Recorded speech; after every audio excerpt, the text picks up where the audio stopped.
Pedro. Olá, Oi, como vai? eu estou bem, doutor Salomão, e o senhor? Tudo ótimo aqui. Que bom, que bom. Alguma Aí, novidade, alguma boa novidade para nós? que o tema da nossa live hoje é maravilhoso. Ah, é. Ó, já tem uma galerinha que está aqui na nossa live. Boa noite, pessoal, sejam bem-vindos. Quem está aqui pela primeira vez, meu nome é Catarine Souza, eu sou psicóloga, represento a Baiduca junto com a Ana Beatriz Queiroz. E temos esse projeto chamado Doutor Me Explica com o Doutor Salomão. Boa noite, Silvana. Oi, Gi, Que tudo bem? metida, viu? E aí o tema de hoje, doutor, é por que os médicos erram? Pois é. Por onde a gente começa com essa pergunta? Porque eu pensei tanta coisa, mas... E aí o que eu fiquei pensando assim, doutor, a gente pode começar com a pergunta, existe muito erro de diagnóstico? Existe resposta primeiro para essa pergunta? De diagnóstico, de tratamento e de prognóstico? Posso começar por uma coisa mais básica? Por favor. Então, por que eu estou falando sobre erro médico?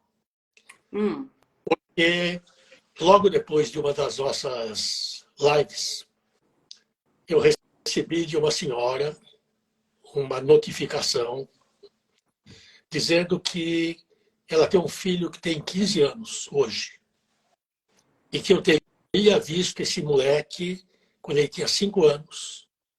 E que, frente a uma suspeita de autismo, eu fui peremptório no sentido de que ele não tinha TEA e que, na minha opinião, ele tinha um transtorno de linguagem. Que, diga-se de passagem, nas crianças pequenas, é um dos diagnósticos diferenciais mais frequentes. Bom, ninguém gosta de saber que errou, né? Mas o aspecto positivo disso, bom, eu consegui identificar a pessoa, entrei no meu prontuário, revi o exame que eu fiz há 10 anos atrás, e pelo que está lá, em termos de informações que eu tive, e em termos do que eu pude ver, eu voltaria a dizer que ele não tem TEA. Então, o que se coloca aí? Eu não estou dizendo que eu estou certo e os demais que agora fizeram esse diagnóstico estão corretos. Não sei quem foi que fez, não sei como ele evoluiu, mas o que eu achei bom que isso tivesse acontecido? Óbvio que eu, como qualquer médico, cometi inúmeros erros nos meus 50 e poucos anos de clínica. Claro que cometi. Mas se cada pessoa que tivesse percebido o meu erro, tivesse entrado em contato comigo, não para criticar, não para xingar, mas para dizer, olha, doutor, o senhor errou o diagnóstico do meu filho, o senhor disse que era tal coisa, hoje é tal e tal e tal. Isso teria feito de mim um médico melhor. Então, eu já tive outras eventualidades em que coisas parecidas aconteceram comigo, né? Eu acompanhei durante anos um menino com deficiência intelectual, extremamente hiperativo, agitado, impulsivo, que eu tratei como uma criança com um retardo intelectual importante e uma agitação que não é rara nesses casos. Acompanhei esse menino durante 8 anos, mais ou menos. Algum tempo depois que ele deixou de vir no meu consultório, me mandaram um e-mail dizendo que um geneticista da cidade em que eles moram fez o diagnóstico de X frágil. E eu não fiz. E que é uma condição que eu conheço muito, né? Então a questão é, por que não fiz? Quer dizer, o que me levou a insistir em algo que estava na minha cara? Quer dizer, se você perguntar para mim hoje, óbvio que era uma coisa que ia ser pesquisada. Por que eu não pesquisei? Então, o que eu queria começar dizendo? Eu tenho refletido muito sobre essas coisas. Então, o que eu posso te dizer? Primeiro, medicina não é uma ciência exata. Por isso que a gente costuma dizer que medicina é ciência e arte. Porque tem um pedaço da medicina que não está no protocolo, que não está na cara do paciente, que é aquilo que com o tempo se acaba desenvolvendo, que é o feeling, que é a percepção, que é o jeitão, que às vezes você faz o diagnóstico em segundos. Porque você bate o olho, se enquadra no padrão e fez o diagnóstico. Por outro lado, o médico, quer você queira ou não, é gente como a gente. E sendo gente como a gente, ele é um ser imperfeito. E ele vai errar, porque o médico não é um cara imbuído de inteligência artificial que tem uma coisa que é praticamente impossível de errar. Talvez um dia a gente chegue nisso. Então, Caterine, pode errar? Sim. Por que pode errar? Primeiro, a coisa mais óbvia, porque é um péssimo médico. É um sujeito que não teve uma formação adequada, é um sujeito que é limitado na arte da medicina, é um sujeito que está aí e deveria estar em outra área, não é a área dele. É um sujeito que não estuda, que não está familiarizado com as coisas recentes. O médico é um cara que, teoricamente, tem que estudar todo dia. E ele não vai dar conta de tudo o que acontece na área dele, ainda que ele seja um neuropediatra. Não é, é impossível. Milhares de trabalhos são publicados por dia. Você pode se colocar a par de vários deles. Mas é evidente que tem coisas que você não conhece. E eu costumo dizer, você não reconhece aquilo que você não conhece. Tá claro? Então, se é uma condição que eu nunca vi, não sei o que é, passa por mim 10 vezes na minha frente. Por mais que eu queira, eu não o reconheço porque eu não conheço aquela condição. Mas se toda vez que isso acontecer, você me der um feedback, eu incorporo mais uma coisa ao meu conhecimento. Tá, doutor, E mas eu não acho daí ruim eu vou ter que falar. receber. Vou ter que, vou ter que falar uma coisa. Só que, vamos, momento tricô. O senhor acha que o senhor tem muitos colegas que estão abertos a esse tipo de feedback? O problema deles. O que eu...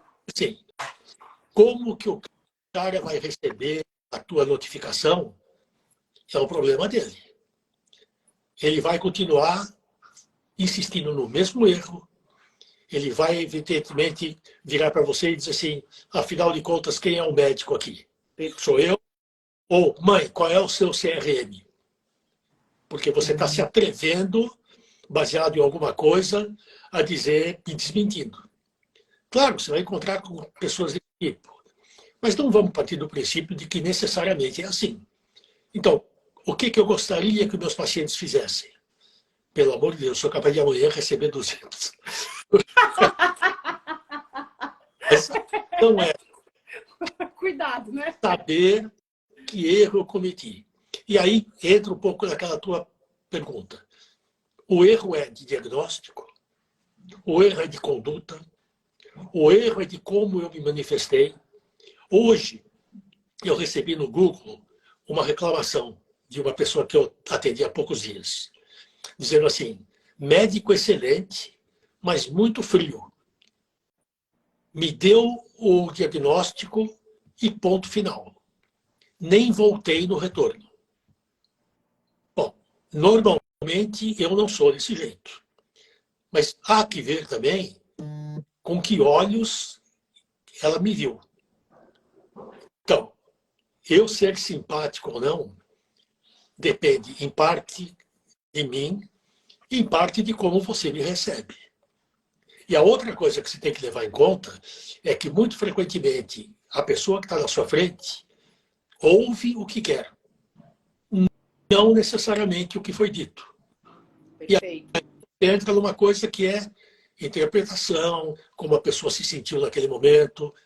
Agora, o médico erra muito no diagnóstico, muito na conduta, muito no jeito de falar. E a gente tem que levar em conta outra coisa, Caterine. Existem fatores inerentes à espécie humana, que é a enorme variabilidade do humor da pessoa, de como ele está. Então, essas variações podem interferir no meu raciocínio clínico? Sim. Eu tenho certeza que em alguns dias eu não estou bem.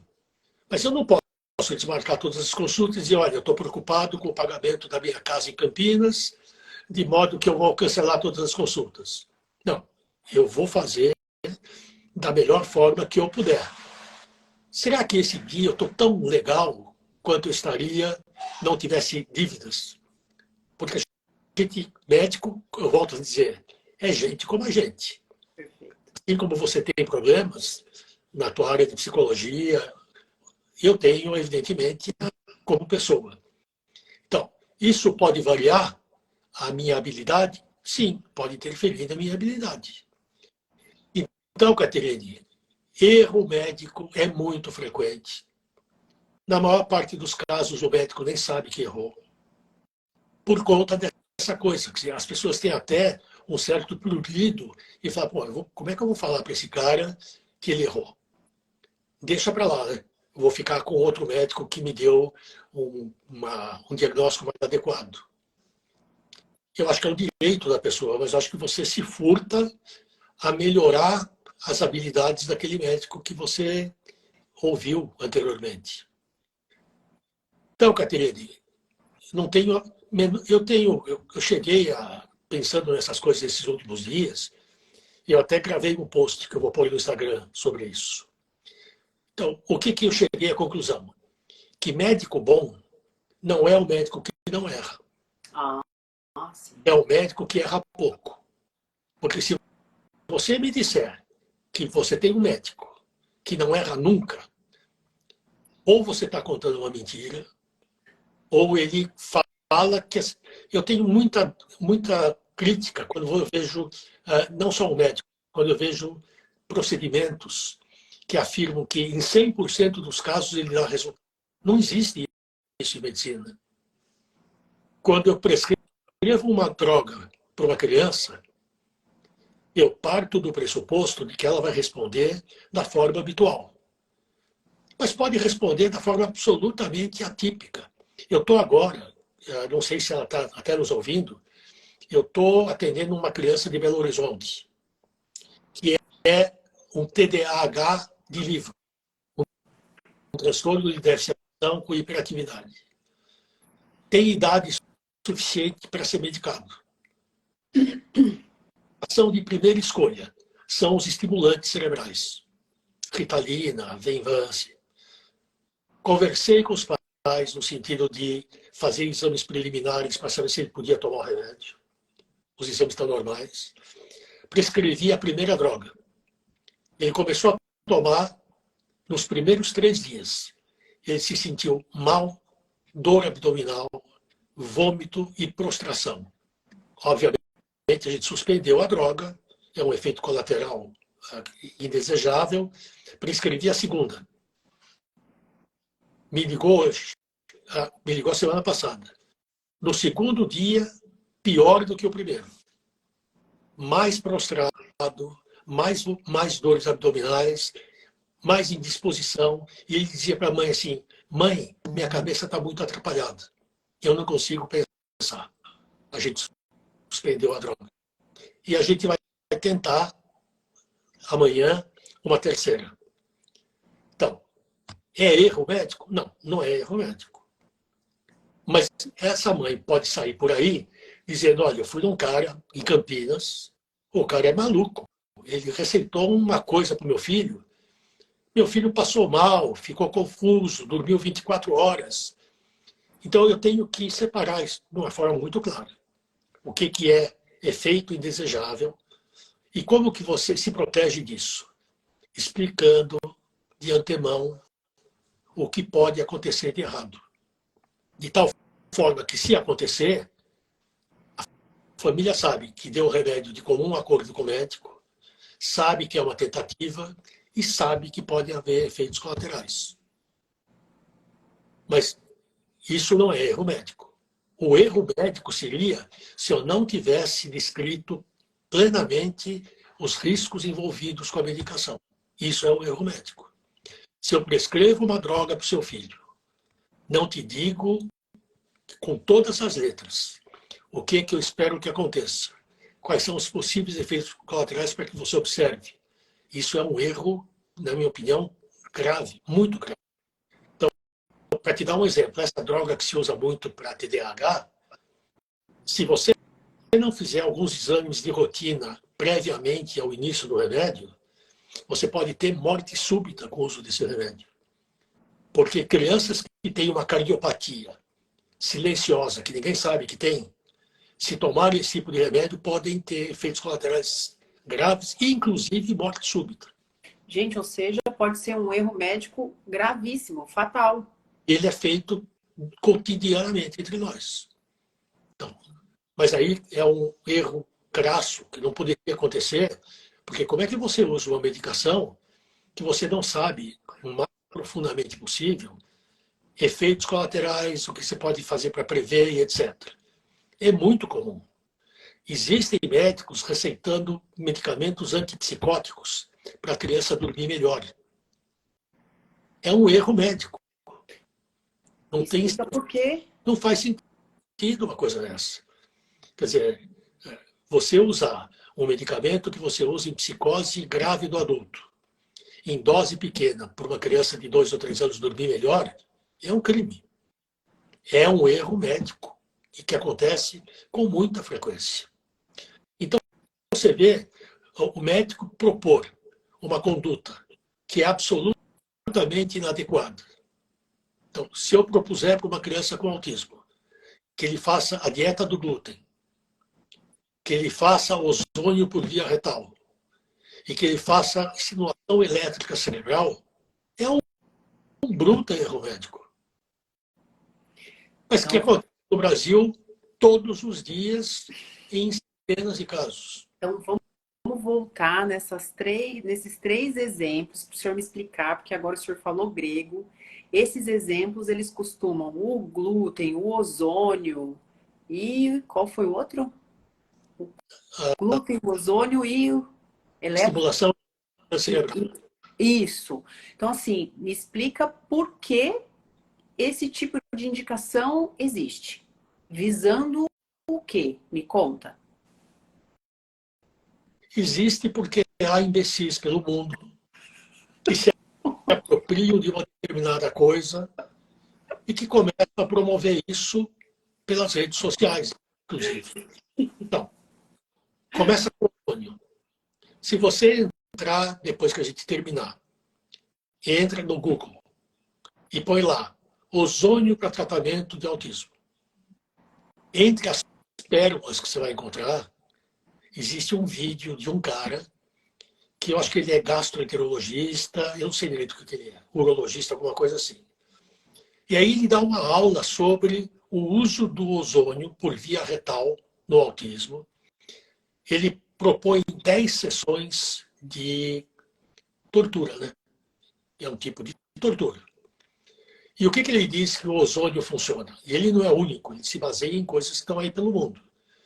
O ozônio é uma droga, é uma substância que realmente pode controlar germes que causam infecção.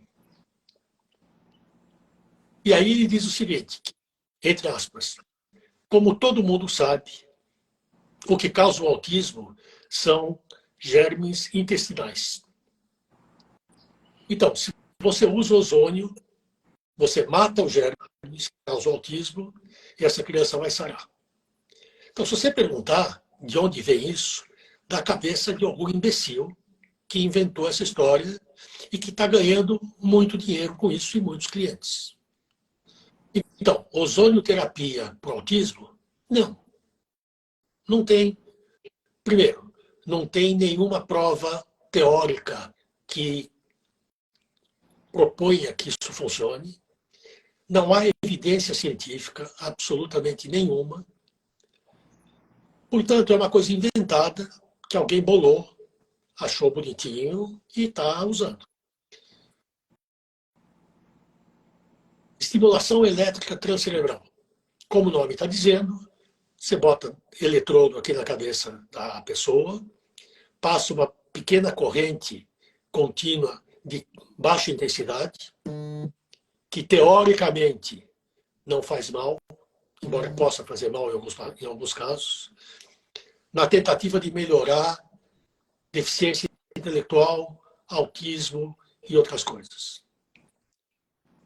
Provas robustas de que funcione em depressão grave, eventualmente, dores crônicas, eventualmente. E acabou. Mas se usa o quê? Desde a época que eu era estudante, o meu professor de neurologia, para que a gente pudesse ganhar algum dinheiro, mandava a gente na casa dos pacientes com esse aparelhinho para fazer estimulação elétrica transcerebral em pessoas que tinham tido um AVC.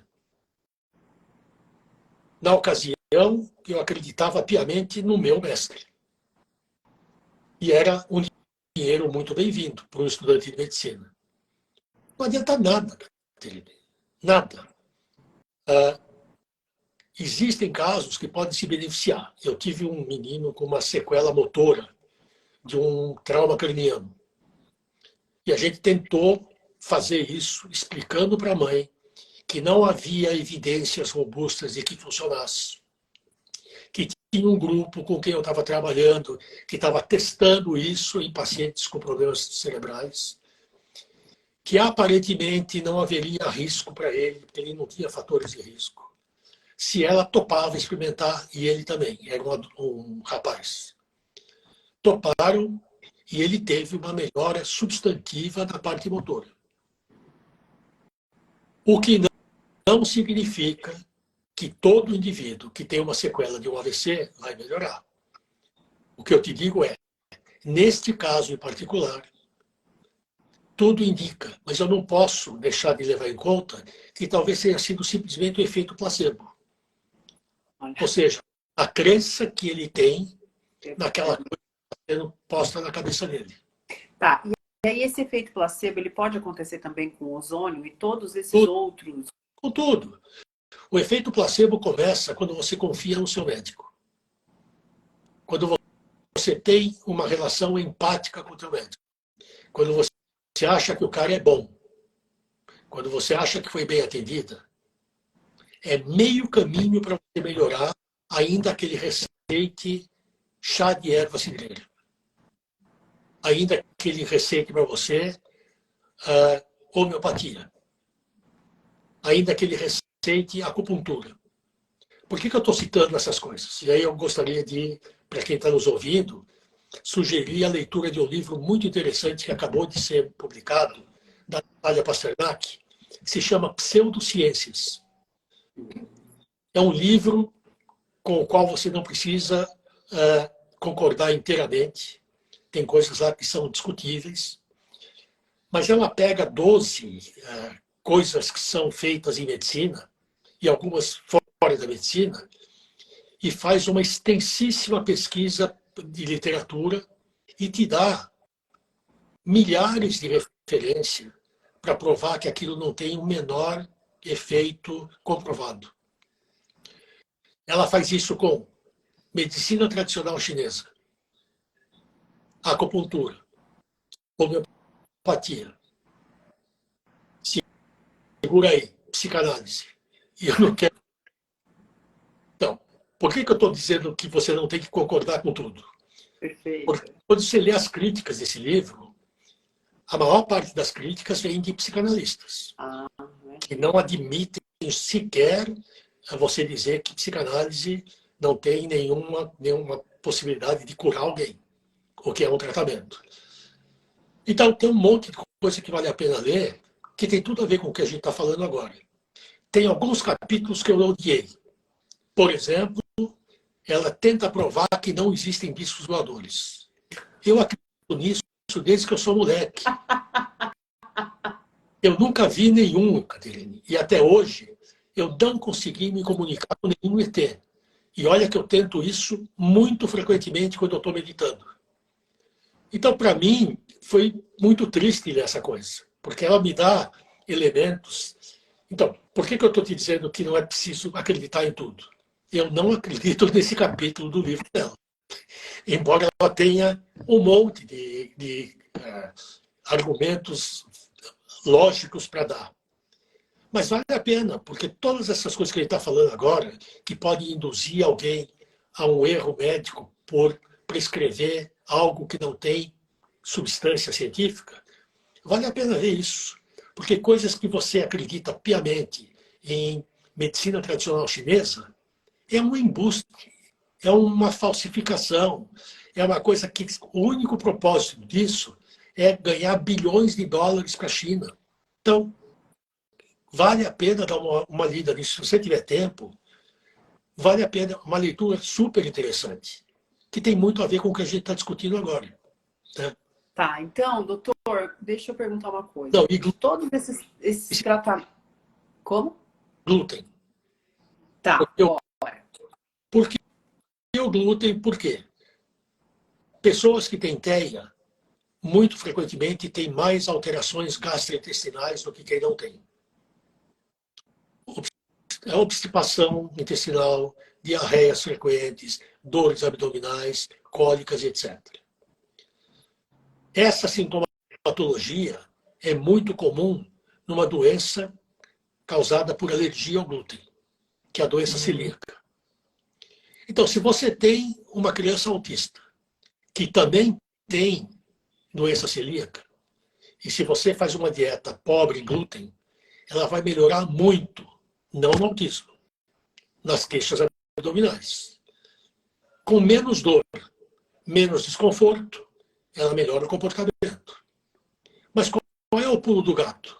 Ah, se ele melhorou com glúten, então todos os autistas têm que fazer a dieta do glúten. Não, não tem que fazer. Ah, então eles têm que fazer a dieta da caseína. Que dieta é essa? Do leite e derivados. Ele tem que fazer se ele, além de autista, for alérgico ao leite.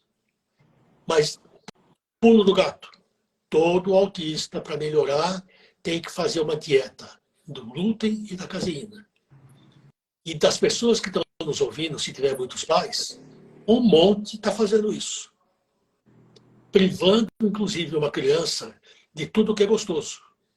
Se você tirar glúten e caseína da dieta, o cara vai comer grama e pouquíssimas coisas. Ele não vai poder ir numa festa de aniversário, porque ele não vai poder chegar nem perto da mesa de doces. Então você vai cercear ainda mais a vida social desse sujeito que já é limitada. Então, quando você prescreve algo inadequado, você não só está prescrevendo algo que não funciona, você está prejudicando essa criança. Então, e aí, entendi. Só deixa, então, como pai, como mãe, como é que eu separo? Tá, existem coisas que podem funcionar pelo efeito placebo. Como é que eu separo coisas que, então, eu posso tentar de coisas que eu não devo tentar? A receita é simples, meu amor. Se você se afastar dos processos terapêuticos, inclusive dos medicamentos, a respeito dos quais a ciência já se pronunciou favoravelmente, você não vai errar muito. Então a pergunta sempre é: ozônio por via retal. Em que congresso isso foi apresentado? Nenhum. Em que revista isso foi? Nenhuma. Quem está falando? É o gastroenterologista que está na internet. Tchau. O que esse cara está falando, por si só, não me dá o direito de seguir o que ele está propondo. Que é esse cara. Hoje você tem no Brasil a plataforma Lattes. Lattes. É do CNPq. Onde todo indivíduo que tem minimamente algum funcionamento na academia, ele está lá com tudo que ele já produziu. Ah, o João, não sei das quantas, está propondo eletricidade no dedo do pé. Tá. Como é que é o nome desse cara? Lá. Plataforma Lattes, CNPq, Joãozinho, não sei das quantas. Não publicou nada na vida. tem um trabalhinho vagabundo que ele fez não sei com o quê, e que não se refere àquilo que ele está propondo. Desconfie disso. Você pode, às vezes, dependendo do grau de confiança que você tem numa pessoa, seguir o que ele está te propondo, mesmo que não tenha coisa muito robusta a favor, se ele for honesto com você e dizer isso claramente. Perfeito. Dona Caterine, eu uso xarope não sei das quantas para curar a gagueira. Na minha experiência pessoal, eu tenho um resultado satisfatório em 70% dos casos. E não tenho nenhum efeito colateral. Quer dar para o seu filho que é gago? Isso é admissível? Sim. Se eu deixar claro para você que é uma coisa que a gente chama de off-label. Ou seja, não está na bula, se é que essa coisa tem bula, que há uma ação e que há algum grau robusto de evidência científica. Mas você tem que saber isso. Tá? Se você não sabe disso, eu estou te enganando. E se você sabe, você tem todo o direito, como mãe, de pesar os possíveis benefícios e os péssimos efeitos colaterais e decidir se você quer tentar ou não. Perfeito. Mas aí eu tenho um acordo tácito entre família e médico, sabendo tudo. Aquilo não é ainda prescrito por muita gente, ainda não tem uma pesquisa robusta que diga que funciona, mas eu quero tentar. A doença do meu filho é tão grave e a possibilidade de efeito colateral é tão pequena que eu acho que vale a pena tentar. Perfeito. Perfeito. Estou aqui olhando os comentários, tá, doutor Salomão? Tem alguém aqui que não começou a falar? Filho não precisa falar agora. Pode Como? deixar para... Não é? Ó, o senhor é direto e objetivo, mas é sempre acolhedor. Frio está longe de ser parte do seu perfil.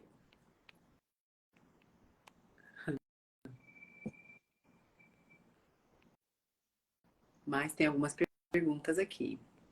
Muita gente querendo agendar com o senhor. Oba! Aham. É razão. É. Tem uma pergunta aqui. E sobre relatórios em demasiado? Que história é essa aí? Relatórios Eu não acredito demasiados. nisso. Como? Não acredito que alguém está perguntando isso.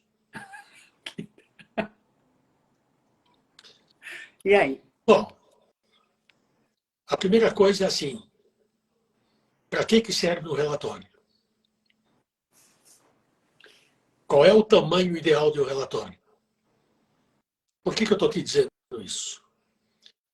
À medida que eu fui ficando mais velho, e espero lidando melhor com essas coisas que o médico tem que fazer, entre elas um relatório. Os meus relatórios foram ficando cada vez menores. Então, o meu relatório hoje é extremamente sucinto. Eu digo só por que o cara veio no meu consultório, qual é a queixa principal, dados da anamnese, que eu acho relevante, resultados muito enxutos do meu exame, conclusão e proposta terapêutica. Se você pensar bem, isso cabe em meia página. Não precisa fazer mais. Há alguns meses atrás, um casal que veio me procurar, um filho é autista, eu mandei um relatório para ele. Ele me ligou no dia seguinte dizendo que ele vai fazer de conta que esse relatório não existe. Porque um relatório de uma página, quando os relatórios que ele costuma fazer, tem 40, 46. E eu respondi para ele que provavelmente das 46, 45 não eram necessárias. E que não se mede um relatório pela extensão. Mas se você pegar, por exemplo, o relatório de uma neuropsicóloga, uma avaliação neuropsicológica pressupõe a aplicação de um monte de testes. Frequentemente, essa criança vai ao seu consultório 8, 10, 18 vezes, dependendo da colaboração e etc. E quando ela me manda um relatório completo, 2/3 do relatório, na verdade, são a descrição dos instrumentos que foram usados. Não me interessa isso. Não interessa ao médico. Ele deve saber que instrumentos são esses. Senão ele não teria pedido uma avaliação neuropsicológica. O que interessa? A síntese do que ela achou, a síntese da suspeita diagnóstica e ponto final. Metade do meu tempo hoje é lendo o relatório ou escrevendo o laudo, que eu acho um absurdo, né? Então, vou te dar 2 exemplos extremos. Ontem, eu recebi de uma senhora que veio discutir comigo sobre o diagnóstico que eu havia feito no filho, que veio acompanhado pelo pai. Ela não estava presente. Preparando essa entrevista, que era uma coisa rápida, eu imaginei, ela me mandou 13 relatórios. De profissionais diferentes? Eu só não tinha o mapa astral da criança. O resto, os 5 que foram feitos por psicólogo, por fono, por TO, pela escola, pela psicopedagoga e por 2 psiquiatras. E o pior da história, nesse caso em particular, é que o meu laudo foi contrário aos 13. Então, isso criou um problema. Não vou te dizer que eu tenho certeza absoluta que eu sou o correto e eles estão errados. Mas é completamente diferente. Tá? Hoje, eu recebi uma criança que veio com suspeita de autismo. Não é, ela tem um outro problema. E eu recebi 25 relatórios e 10 ou 12 exames de laboratório. Então, o problema é o seguinte, não passa pela cabeça do outro de que é impossível, numa consulta, você ter... Eu li tudo. Já que ela me mandou e já que eu tive tempo, eu li. Mas não é possível que seja necessário fazer tudo isso. Quer dizer, você, como pai ou mãe, deveria ter o cuidado de estabelecer, na medida do possível, o que é imprescindível e o que não é. Essa pessoa das 35 me mandou, inclusive, a carteira de vacinação da criança, ilegível, não dava nem para ler. Ou seja, quem manda os relatórios, seja pai, seja profissional, deveria levar em conta que, para que ele seja efetivo, ele tem que ser curto, direto e sem maiores, como diria alguém, maiores delongas. Tá claro? A pessoa com quem eu mais trabalho hoje, que eu não vou falar o nome, porque antes seria uma propaganda gratuita, eu não vou fazer isso, é uma neuropsicóloga que eu reputo como a melhor de São Paulo, uma das melhores do Brasil, e a gente conseguiu ter um acordo de boa vizinhança que é, ela faz o relatório do tamanho que ela quiser e dá para os pais. E faz uma síntese desse tamanho que ela manda para mim. Tá claro? Então, resolveu o problema. Perfeito. Ela fica feliz em escrever 40 páginas, descrevendo cada instrumento que pode ser útil para os pais. Claro. Mas eu não preciso disso. Então, eu falei para ela, se você continuar me mandando esse tipo de relatório, eu não vou ler. Porque não é possível, Caterine, não dá para ler. Imagine você no consultório, tendo 1 hora e meia para atender um casal e a criança, e perdendo meia hora, 40 minutos lendo o relatório. Quer dizer, as pessoas têm que ter minimamente essa noção de que eu vou te levar aquilo que é fundamental. Eu estou pensando agora em mudar de médico. Como eu mudei de cidade, eu gostaria de ter um médico aqui em Campinas. Eu não vou levar o meu histórico médico desde o dia que eu nasci. Eu vou levar o quê? O que eu tenho no momento, os exames atuais, os mais recentes, e dados de anamnese. Acabou. Eu não preciso de mais nada. Ó, tem uma pessoa aqui que fez um comentário. São as escolas que pedem o relatório sempre? Não, tudo bem. Eu acho que pedir um relatório é cabível. Agora, tem que aceitar o relatório que seja funcional, sucinto e, por exemplo, não tem sentido você ter que, a cada 6 meses, dar um laudo novo para dizer que teu filho é autista. Bom, se todo mundo sabe que o autismo não tem cura, óbvio que o Joãozinho, que era autista no ano passado, é agora, vai ser daqui a 6 meses, pode mudar alguma coisa no quadro que justifique mudança na conduta? Vale o novo laudo. Joãozinho, que tem TEA, melhorou em todos os aspectos. De tal forma que eu proponho que ele diminua a terapia ABA de 40 horas semanais para 10. Que a fono, enfim, você sugere uma mudança. Mas escuta, te dá um diagnóstico de autismo a cada 6 meses, não faz sentido nenhum. Ó, teve uma pessoa que fez uma observação aqui que eu achei muito interessante, doutor.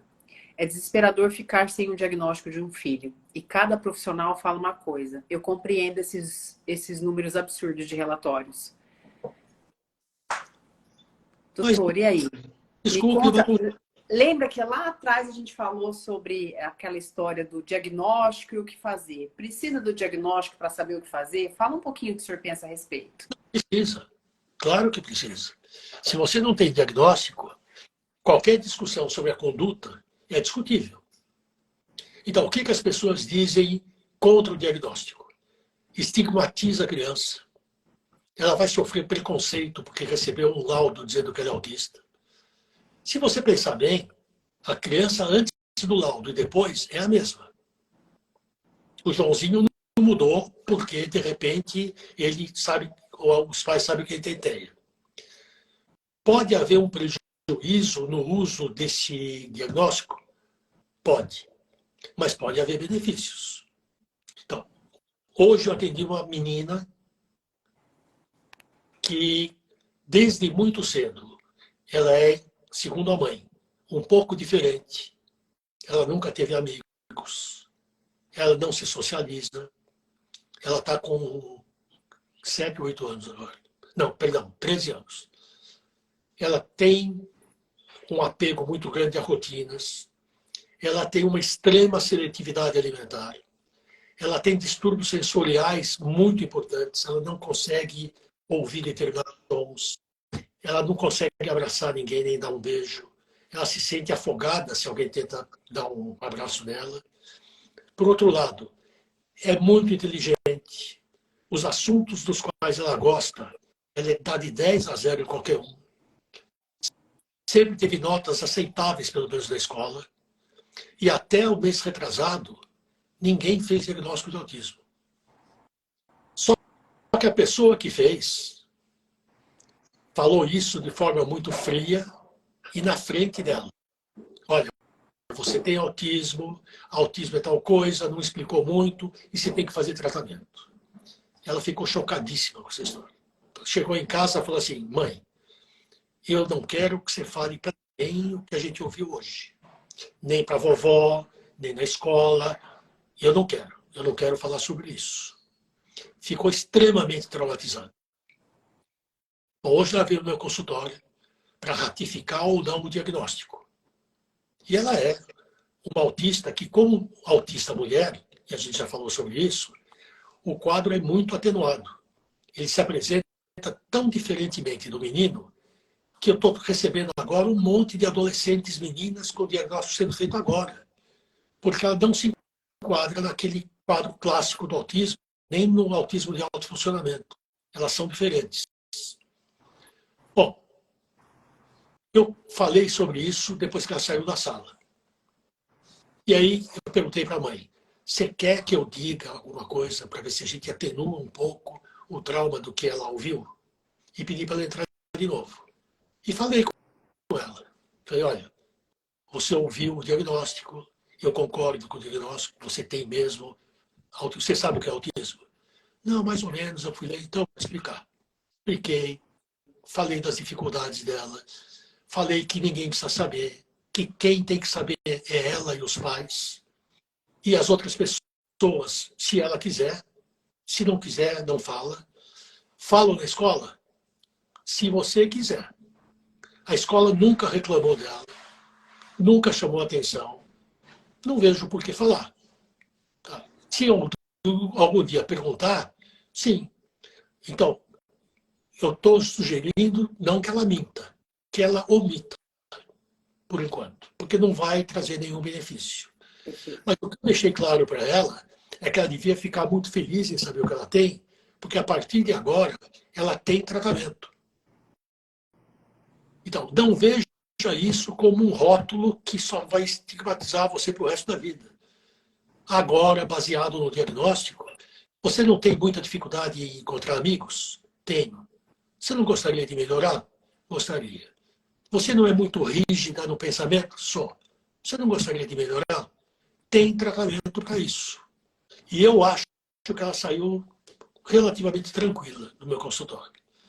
Então, sem diagnóstico, essa menina até os 13 anos, lamentavelmente, não só não teve o benefício do tratamento, como ela é a todo momento cobrada por coisas que ela não tem. A mãe falou assim, doutor, é um horror. Ela não tem empatia com ninguém.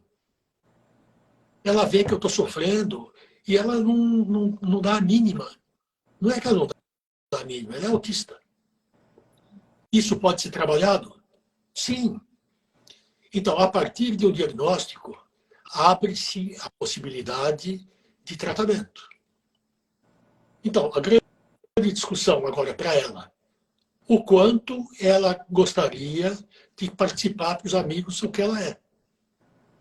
E ela é suficientemente inteligente para ela ter essa possibilidade. Isso vai ficar a critério dela. Perfeito. Tá claro? Então, Claríssimo. não diagnóstico é não saber o que fazer, é chutar. Então, tem que fazer diagnóstico, tem que saber o quanto é inteligente, tem que saber quais são as habilidades e as inabilidades, e em cima disso eu posso ajudar essa pessoa. Sem isso, não posso. Tá, então, deixa eu perguntar uma coisa. Com toda... Que é coisa para pensar aí, né? Com tudo isso, por que tem tanto erro de prognóstico? E aí, antes, me conta pra gente o que significa a palavra prognóstico. Prognóstico é a posição de como vai evoluir um determinado quadro. Quando eu digo para você assim, seu filho é um autista com 5 anos de idade que tem sinais de bom prognóstico. Ele é verbal, ele não tem comprometimento cognitivo, ele tem uma família que está ajudando e tem bons terapeutas. O desfecho deve ser favorável. Eu posso me enganar redondamente. Então, isso também tem que deixar claro. Assim, quando você fala assim, o seu filho hoje é um nível 2, que precisa de um suporte razoável. Ele pode superar e, eventualmente, até passar para o nível 1, se ele melhorar de forma substantiva nos prejuízos que ele tem hoje, sim. Hoje ele fala um pouco, mas se comunica pouco. Se ele passar a se comunicar, melhor. Se ele começar a ter um pouco mais de possibilidade de interagir com os outros, sim.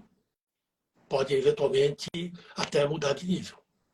Mas eu tenho como afirmar isso? Jamais.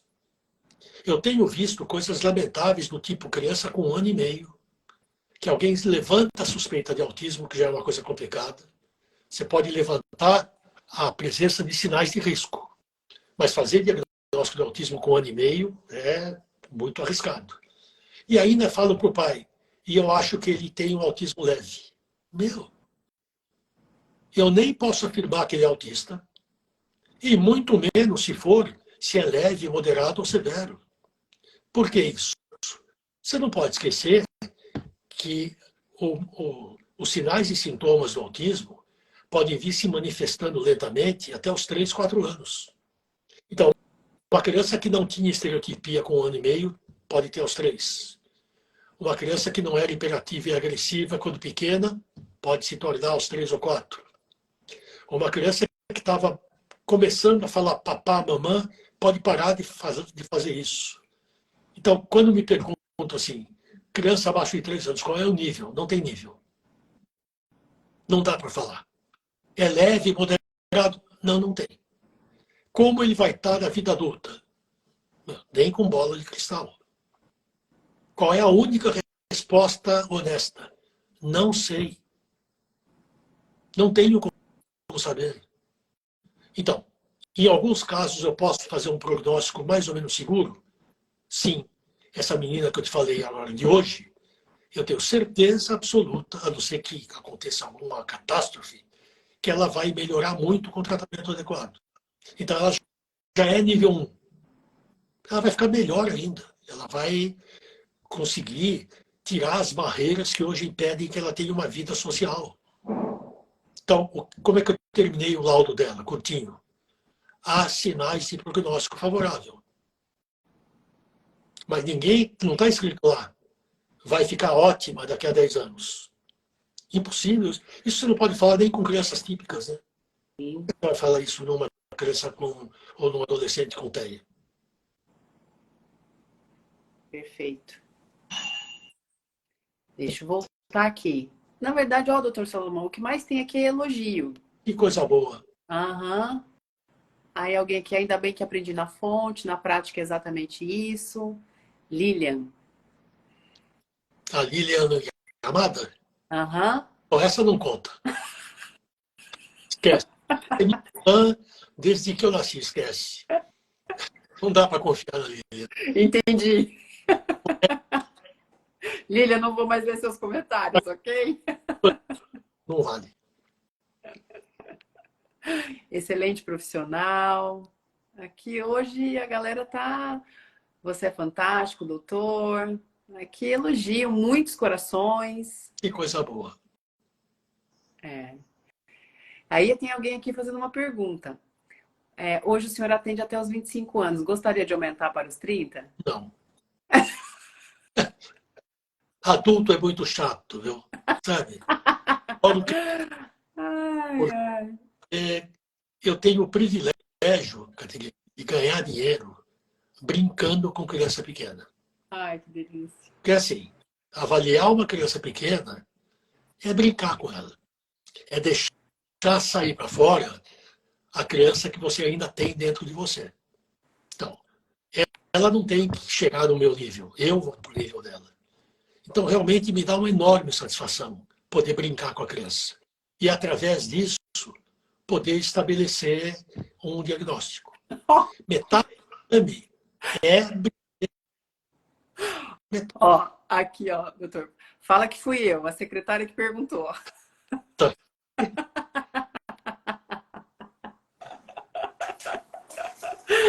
Ai, ai. Ó, o que não falta é fã, viu? De casa, fora de casa, não tem, né? Tá aqui, ó. Todos que te conhecem ficam encantados. Hoje é elogio, viu? Tá boa. Hoje, poucas perguntas. Caterine, é a recompensa pelo trabalho que eu desenvolvo, né? Muito, muito, muito. Aham. É você saber que ajuda uma série de pessoas a conviver melhor, mesmo em situações muito complicadas, às vezes, né? Perfeito. Alguém perguntou aqui, o doutor atende até que idade? Meu paciente há 50 anos atrás. Que isso, mulher? Você acha que eu atendi você com 15 anos? Tá louca?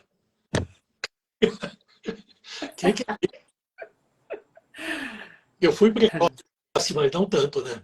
Aham. Doutor, alguém está perguntando aqui, o doutor atende até que idade? 25. 25. Okay. Você perguntar por que 25? Eu não chute. Porque 25 anos, na verdade, é a idade que hoje você aceita como sendo o fim da adolescência. Olha só. Então, antes era muito, muito mais cedo, né? Isso foi sendo jogado para frente. Então, quando que você considera o sujeito plenamente adulto, do ponto de vista de maturação do sistema nervoso? É 25 anos. Então, existem muitos neurologistas de adulto, né, para essas pessoas procurarem. Eu perdi a mão de tratar adulto. Eu não gosto. eu acho chato. Adulto é muito chato em geral. Eu já tenho que aguentar os adultos que vêm como pais. Esses eu não posso deixar de acolher. Mas como paciente, pelo amor de Deus, não quero. Entendi. Perfeito. Perfeito. E as nossas lives é isso. Ah, quem entrou aqui agora na live, está assistindo essa pela primeira vez, volte e assista a última live que ele falou sobre a causa do autismo. Eu fiquei tonta. Eu falei assim, gente, Não, eu só apareceu sou... uma, vou falar, Como? apareceu uma coisa Ah, aqui embaixo. Se ah. análise faz bem para autista. Ó, isso. Psicanálise Então, faz bem para quem tem TEA? se eu acabei de citar o livro da Pasternak, É, talvez a pessoa tenha entrado depois dessa fala, né? e fala que não há evidência que a psicanálise seja um tratamento adequado para ninguém, embora isso seja discutível. No caso do autismo, pelo menos nos casos mais comprometidos ou moderadamente comprometidos, não faz sentido. Primeiro, a psicanálise usa um recurso verbal para fazer a análise do paciente. A psicanálise admite que os sinais e sintomas do autismo tenham uma causa psicodinâmica que, se eu descobrir qual é, melhora o autismo. Por outro lado, a imensa maioria dos indivíduos com autismo, mesmo os inteligentes, tem muitas dificuldades de linguagem. Por exemplo, são muito literais, entendem as coisas ao pé da letra, têm muita dificuldade em entender uma metáfora, o sarcasmo e a ironia. Como você acha que esse sujeito vai entender uma interpretação psicanalítica de um sintoma seu? Se eu disser para você que tem uma teoria psicanalítica que diz que o autismo tem uma segunda pele, que impede que ele se estabeleça uma relação com o mundo. Se eu falar isso para você e você for autista, ele vai ficar desesperado para tirar essa segunda pele. Ele não entende o sentido figurado das coisas. E digo mais, um psicanalista que trata de uma pessoa e que não sabe que ele é autista, eu tenho vários casos assim, ele é mais autista do que o paciente. Porque não é possível você botar um cara no divã, conviver com esse sujeito 3, 4 vezes por semana e não perceber que ele não entende o que você fala, que ele é literal. E você vai interpretando. Né? Ele não entende, você diz, é uma defesa. Ele não entende, você fala, não, não é um tratamento. Em alguns casos pode funcionar. Primeiro, se o psicanalista não for autista e perceber quem está na sua frente. E se ele for assim, embora ele diga que é psicanalista, ele vai dar para aquele sujeito algo muito diferente de uma interpretação. Está claro? Claríssimo. Eu tenho colegas que se dizem psicanalistas e que têm sucesso com alguns autistas de alto funcionamento.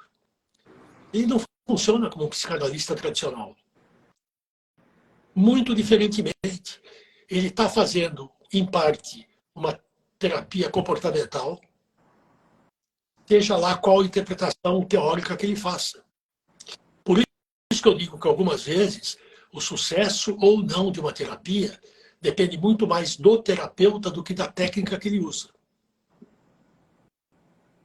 Então, tem gente que pode ser psicanalista, pode ser o que for, que vai se dar bem com pacientes com autismo. Não porque seja psicanalista, porque ele tem essa habilidade, né? Que é interna dele. Perfeito. Doutor, o tempo voou hoje de novo, né? E aí a galera resolveu fazer pergunta no final. Pessoal, eu vou pedir a gentileza de quem fez a pergunta aqui, ir lá na nossa postagem ou no direct e deixar essa pergunta. Porque a gente vai encaminhar todas as perguntas para o doutor Salomão responder. Combinado, doutor? Combinado. Muito obrigada mais uma vez. Foi um prazer estar com você de novo. Então daqui 15 dias, Te ver. de novo. Bom término de semana, boa quinzena, pessoal. Boa noite. Daqui 15 dias, Saúde. outra live. Saúde e poucos erros. Isso. Boa. Um abraço. Tchau.